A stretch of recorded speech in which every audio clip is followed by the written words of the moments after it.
વડોદરા મહાનગરપાલિકાના town planning શાખાએ મુજમોવડા વિસ્તારમાં આવેલ સ્પિરિટ ઓફ નેશન રેસ્ટોરન્ટ અને કેફેને પાર્કિંગ એરિયામાં ફેસિલિટી સહિત કેબિન મૂકવા બાબતે સીલ કરવાની કાર્યવાહી હાથ ધરી છે. વડોદરા મહાનગરપાલિકાના ટાઉન પ્લાનિંગ શાખાએ આજે મુજમોવડા વિસ્તારમાં આવેલી spirit of India multi cuisine restaurant અને કેફે ખાતે પહોંચ્યા હતા, જ્યાં પાર્કિંગ એરિયામાં ફેસિલિટી સહિત કેબિન મૂકવા બાબતે રેસ્ટોરન્ટને સીલ કરવાની કાર્યવાહી હાથ ધરી હતી. બિલ્ડિંગ ઇન્સ્પેક્ટર ગૌરવ પટેલે જણાવ્યું હતું કે ગઈકાલે રાત્રે અમે આ જ સ્થળે આવ્યા હતા અને પાર્કિંગની સ્થિતિ જોઈ હતી અને ફરિયાદના આધારે આ કાર્યવાહી કરવામાં આવી છે. બ્રિજથી મુજમોવડા જતા સ્પિરિટ ઓફ ઇન્ડિયા કરીને રેસ્ટોરન્ટ આવેલી છે, જેની અવારનવાર ટ્રાફિકના કારણે કમ્પ્લેનો આવી છે અને ગાડીઓ રોડ પર પાર્કિંગ કરે છે, જેના કારણે અમે લોકોએ આજે રેસ્ટોરન્ટ સીલ કરવાની કામગીરી લીધેલી છે. સર, અહીં આવ્યા કેવી પરિસ્થિતિ છે? પાર્કિંગ અત્યારે સવારનો સમય છે એટલે અત્યારે તો કોઈ એવું છે નહીં, પરંતુ સાંજે અમે કાલે વિઝિટ કરી હતી તો પાર્કિંગ બધું રોડ પર થતું હતું, જે ધ્યાને લઈને અમે લોકોએ તેઓને આગોતરી ઇન્સ્ટ્રક્શન પણ આપી હતી કે અમે લોકો અહીંયા આગળ સીલ કરવા માટે આવવાના છે અને તેઓએ પણ અમને સંમતિ દર્શાવી છે અને વિના વિવાદે અમે લોકોએ બિલ્ડિંગ સીલ કરી દીધેલી છે. સર, પાર્કિંગ એરિયામાં શું શું છે? પાર્કિંગ એરિયામાં અત્યારે એમ્યુનિટીઝ તરીકે લોકો ગાર્ડન ને એ રીતે ચિલ્ડ્રન પ્લે એરિયા ને એ રીતે દર્શાવેલું છે, એટલે અમને સૂચના આપી છે કે પાર્કિંગની જગ્યા ખુલ્લી કર્યા બાદ જ આગળ કોઈ કાર્યવાહી થઈ શકશે. તો બીજી બાજુ રેસ્ટોરન્ટના સંચાલક આશય ગાંધી અને મનીષ શર્માએ તેમના રેસ્ટોરન્ટ તરફથી પાર્કિંગની સુવ્યવસ્થિત વ્યવસ્થા હોવાની વાત તેમણે કહી હતી અને તે માટે સિક્યુરિટી સહિતના સ્ટાફની પણ નિમણૂક કરી હોવાનું ઉમેર્યું હતું. હવે કમ્પ્લેન કોને કરી છે અમને ખબર નથી, પણ એ જ વસ્તુ છે કે અમને ખબર પડે છે, આ વસ્તુ ખબર નહીં બીજા કોઈને પડતી હશે કે નહીં પડતી હશે, પણ અમને ખબર પડે છે કે અમારા મિસમેનેજમેન્ટથી તકલીફ થશે.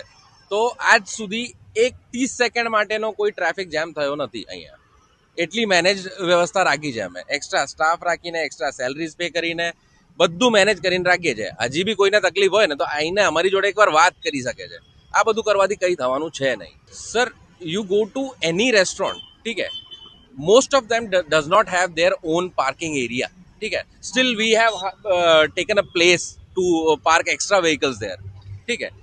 I don't think any of the restaurants जो बड़े restaurants हैं have their own parking in Vadodara, ठीक. I don't know, जो कर रहा हो आए અને they should જમીન માલિક સ્વાસ્થ્ય ગ્રુપ છે, ઠીક છે, એ લોકોએ અમારી જોડે આવીને વાત કરવી જોઈએ કે અમને આ તકલીફ થઈ રહી છે. પ્રોબ્લેમનું સોલ્યુશન લાવવા આવી રહ્યા છે અમે લોકો. પ્રોબ્લેમ ખાલી એકબીજાને આંગળી કરીને કઈ થવાનું છે નહીં.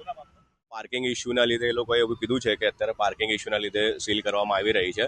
બટ પાર્કિંગ ઇશ્યુનું રીઝન એ છે કે અમે સાંજે પ્રોપર વ્યવસ્થિત રીતે અમારી પાસે વેલે પાર્કિંગ છે, સિક્યુરિટી છે, એક્સ્ટ્રા સ્ટાફ અમે લોકોએ અપોઇન્ટ કરેલો છે અને જે પાર્કિંગનું મેનેજ અહીંયા થઈ રહ્યું છે ને, એક મારા ખ્યાલથી બરોડામાં કોઈ જગ્યાએ થાય છે કે આઈ ડોન્ટ નો, પણ મારી વસ્તુ વાત કરું તો ઝીરો ટ્રાફિક મારું અહીંયા થાય છે. કેવી રીતે મેનેજ કરવાનું બધું અમે જાતે જોઈએ છે, ના કોઈ ટ્રાફિક પોલીસ, ના કોર્પોરેશન, કોઈ જ નહીં. અમારે અહીંયાના પાર્કિંગના લીધે એમનું લઈ લો પછી તમારું.